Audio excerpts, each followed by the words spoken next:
Another devastating performance by the monster, further proving himself worthy of such a over-the-top nickname. Further unifies the Bantamweight Championship, that's all good. It wasn't very nice seeing Nonito Donaire get whooped like that. He was made to look old and vulnerable by a guy who is really at the peak of his powers, who I think has learnt a little bit from that first fight technically, knew the antidote perhaps to that right hand over the lazy left jab, and just has so much natural poise and good reflexes to call upon that he's always going to beat you to the punch. And in this case, Donaire later said in a little phone interview that was actually the hardest headshot he's taken in his career. He said he basically blacked out briefly, didn't know where he was. Next thing he knew, he's looking at his corner and he's being told to keep his hands up. It was a very similar punch to the one that Inoue put Jason Maloney out with in the 7th round of their fight in 2020. Donaire in the first round is about to open up, about to uncoil. He later said he was looking for a left hook. Inoue spots that you're about to open up. He has fished for this lead. Boom. He gets there first with his right hand. So everyone's always going on about the power, but it's the timing of these shots. Inoue is able to walk you on to lovely little check hooks. He's also able to walk you on to pile driver right hands because he sees you react and then he pounces on it. He is something of a hybrid between a fighter who's got very solid fundamentals, but he's also kind of a reflex fighter. He uses his feet to feint to get you to react. He goes in and out, and then he quickly pounces on you, almost a little bit Roy Jones Jr.-esque. Not the same style, but there's that inherent athleticism, which is integral in the Inoue style. And that's why I've been a bit wary of his career stalling a bit with COVID.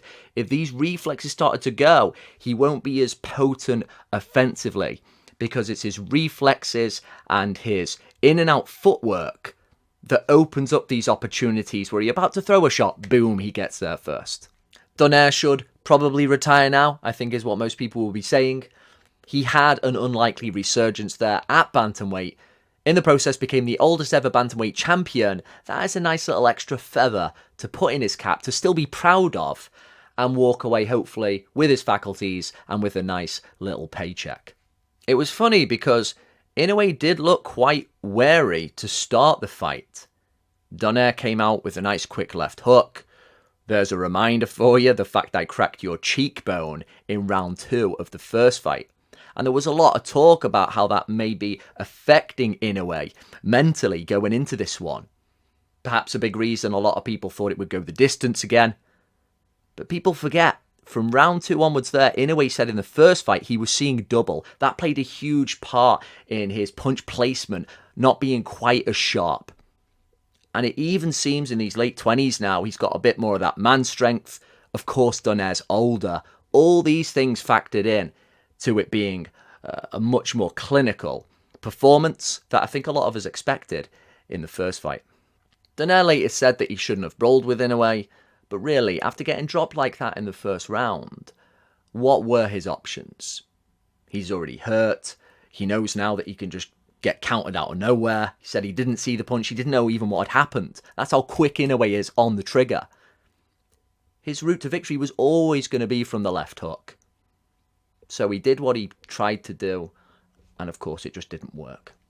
Now, Inoue's shots at the end were just so precise, so unhurried, yet somehow aggressive. He just lets his punches breathe. He's got a great shot selection, and he's still loose at the shoulder. It doesn't seem like he's putting everything on these. And so he can probably keep him going for the full 12 rounds. A lot of us expected more of a safety-first approach behind the jab, wary of the eye, and then maybe finishing things with a body shot in the later rounds. He did go to the body a couple of times, but it was those headshots and just really an all-guns-blazing display that got it going. And so it is now the, some people say, sauna champion of the world, Paul Butler, who owns the last piece of the jigsaw. Boy, oh boy, I would like to see the odds for that one. It would be great if Inoue were to come to the UK again, like he did when he came to Scotland to fight Manny Rodriguez. God, that just has mismatch in bold, in italics, and it's underlined. Paul Butler knows the score, but he's rightfully said himself, you would be mad to pass up that opportunity. Here's the chance to fight possibly pound for pound number one, and for all the belts. Just that opportunity is so rare, you've got to go for it. And he will almost certainly, as it is that the sun is going to rise tomorrow, get absolutely blitzed. Who is pound for pound number one right now? For me, it's still Usyk. The great victory he had over Joshua, such a big man, having been so great at cruiserweight, is, I think, still got a bit more substance about it than what Inoue has done recently. If you're just going off potency, dominance, potential, Inoue is probably more captivating than any other boxer at the moment. He is so dominant, so precise, and has there ever been a guy, a two-handed hitter at that weight to the head and the body, who was just so devastating? You'd really have to think about it.